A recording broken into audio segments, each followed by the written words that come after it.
ఒక చిన్న ప్రేమ కథ. ఒకరంటే ఒకరికి చచ్చేంత ప్రేమ అంట. అనుకోకుండా ఒకరోజు ఇద్దరికి యాక్సిడెంట్ అయింది.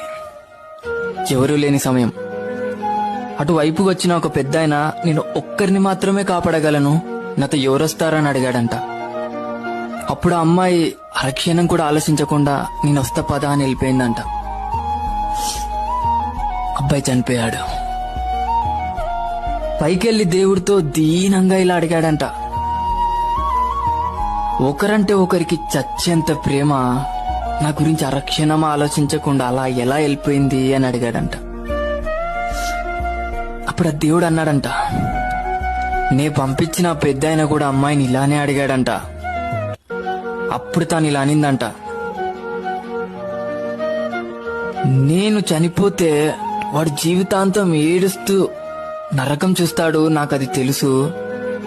వాడు బ్రతికుండగా నరకం చూస్తుంటే నీ స్వర్గంలో ఎలా సంతోషంగా ఉండగలను?